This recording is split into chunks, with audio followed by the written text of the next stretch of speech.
আপনি যে ফোন দিয়ে কয় ওই যে সরকারের যে ইয়েগুলা ভাঙচুর কইছে মেট্রো রেল এগুলা নিয়ে একটা ভিডিও বানাইতে হইব। এ কথা বলে আমারে বলতে যে তোলাই ভাইয়া কিছু টাকা পাঠাইতেছি, তো হে তো যেটা বলে আমরা তো ভয় পাই। আমি কিন্তু হেরে বাঘের মতো ডরাই। আমি না, আমাদের টিমের সবাই তার বাঘের মতো ডরায়। কারণ মানে সে অন্যরকম মানুষ ভাই। সে ক্যামেরার ভিতরে একরকম, কিন্তু ক্যামেরার বাইরে খুব ডেঞ্জারাস একটা লোক।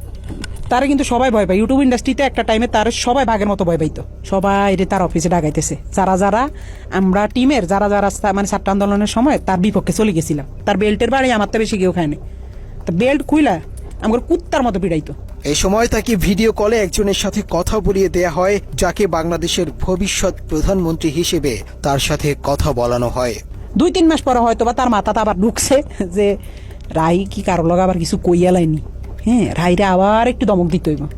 কেমনে বড় একটা নেতার সামনে হয়তো ফোন টোন দিলে আমি একটু ডরাই যাই। আমি তো ডরাই আসলে, আমি কিন্তু ভয় পাই। তো হঠাৎ একদিন রাইতে আমি নোয়াখালী 10:30-11টার দিকে হঠাৎ একটা ভিডিও কল তৈরি আফ্রি দিয়ে তো আবার তলপেটে কামড় দিয়েছে। আল্লাহ এতদিন পর হঠাৎ কল দিয়ে আবার কি জানি কি কয়।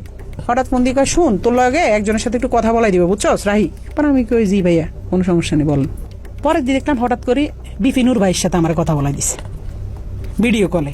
আমার কইতেছে একজনের সাথে তোর কথা বলাই দিব, সে কিন্তু নেক্সট বাংলাদেশের অনেক বড় মাপের একজন কেউ হবে, প্রধানমন্ত্রী বা মানে ভালো একটা পদে যাবে। তো পরে দি আফ্রিদি ভাইকে বুঝছি তো তোর ভাইয়ের অবস্থানটা? আমি কি জি ভাইয়া বুঝছি। পরে কথা সাবধানে থাকিস, ঠিক আছে? আমি জি ভাইয়া ঠিক আছে।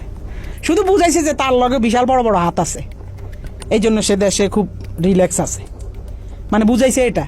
তৌহিদ আফ্রিদি 5 আগস্টের পর দেশ ছেড়ে পালিয়েছিল।